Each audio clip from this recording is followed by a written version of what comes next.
Не. Метрское движение 8 нарушает. Тут 8 не нарушает. Не, а он здесь. Том, это где были? Мы же в детстве у нас посмотрели.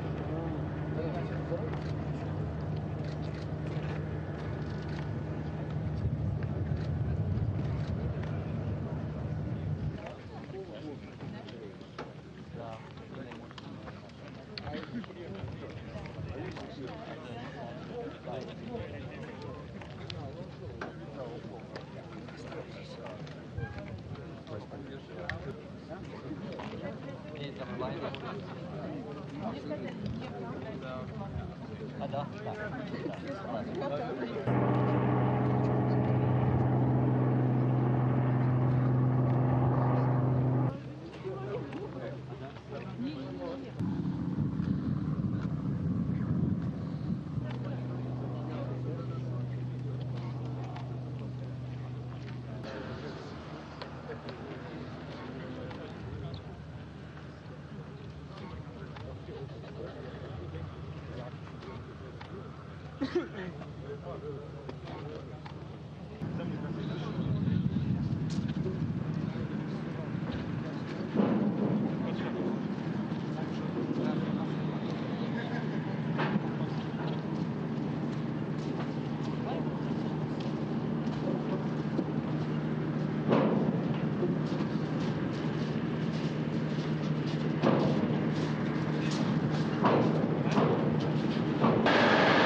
Jeremy.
Наверное, пойди оттуда, оттуда возьми этот ремонт, или отсюда возьми панораму.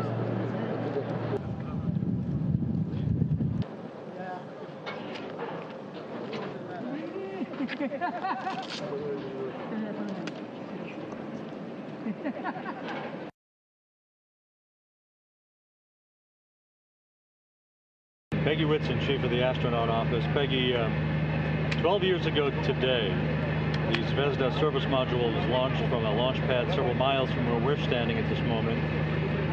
That began the most serious aspect of the assembly of the space station. In a few days, launch of the next crew to perpetuate the work up there.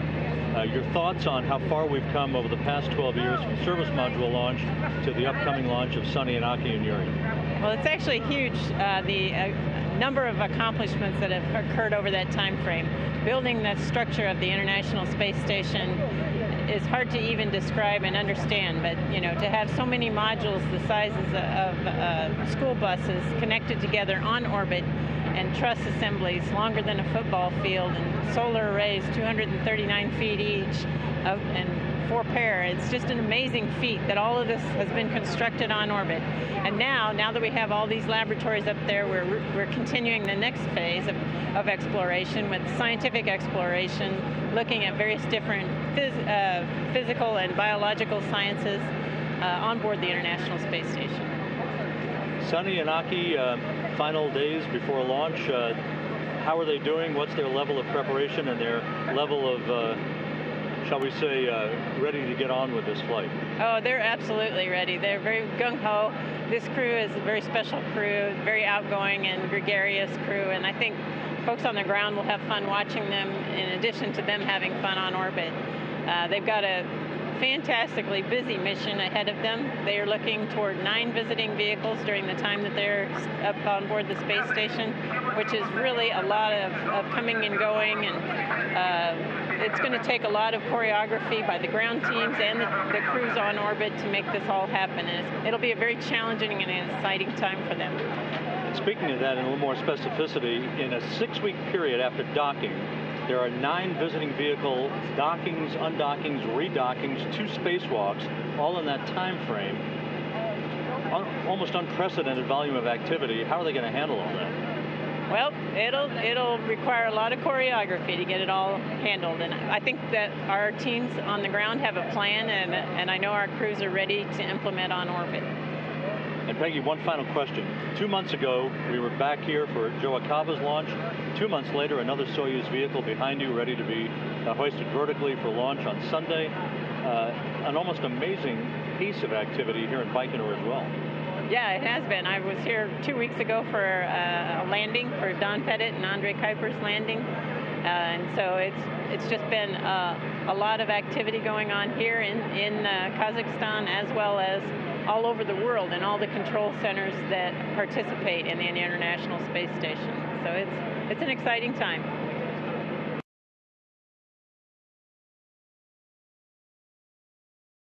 Janet Kavandi, Director of Flight Crew Operations at the Johnson Space Center. Janet, scarcely 2 months after Joe Acaba launched to the International Space Station, another Soyuz on the pad behind you. Suni Williams and Aki Hoshide, along with Yuri Malenchenko, ready to go on Sunday. What is your thoughts on their level of preparedness for launch and the busy time that lies ahead? Well, of course, we have a pretty accomplished crew. They're very ready to go. They've most of them been there before, so this won't be anything new for these guys. So they're very anxious, ready to go. They know there's a lot of work up there to be done. It's not a place you can just kick back and relax. There's so much science to be done. There's a lot of payload operations up there that they have to be working on when they get there. There's a lot of stuff that needs to be maintained all the time on space station. So, they're ready for it, and they're in a good mood and ready to go. In the particular case of this crew, they hit the ground running literally at the moment of hatch opening. Right. From the time of launch until the beginning of August, 9 visiting vehicle operations, dockings, undockings, redockings, plus 2 EVAs at the end of August, all this within about a 6-week period. How can the crew bite off this much right off the bat? Well, that's why we pick such good people, right, for these things. We interview a lot of people. That we've gone through over 6,000 applications so far for the next selection. So we try to pick the best possible people we can who are very enthusiastic and energetic and really know when a big job has to be done, they're ready for it. So these guys prepare for, of course, years in advance of a launch. They know what to expect. They know they're going to have a lot to be doing, and it's just a mental mindset. You have to be prepared mentally. You have to know that you're going to hit the ground running. You don't have time to sit and really reflect on where you are. And these guys, like I said, are professionals and have done this before, so they know what they're up against. They know how to, work their time and their rest so that they're always prepared and ready to go for everything that they're expecting. We're coming up on 12 years of permanent human occupancy of the International Space Station, from a few fledgling modules to the city in the sky that it is today. What are your thoughts? You went to the Mir Space Station, you went to the International Space Station during assembly. Your thoughts on where it has come from in the past decade and 2 years? Yeah, it's actually just quite incredible. I mean, just from my first experience seeing Mir and what an incredible space station that was, then to be able to go back and go to the International Space Station during its construction phase, and wishing so much that you could share in person what it feels like to approach a space station and how huge it has become and how complex it is, and what a tribute to humanity that we've been able to construct something so large and complex in space in a cooperative manner the way we have. It's just really impressive and a tribute to our race, I think. It's just an incredible accomplishment. So it's humbling. You're very proud to be part of it, and like I said, the crews are up there ready to do what needs to be done, and very happy to be a part of it.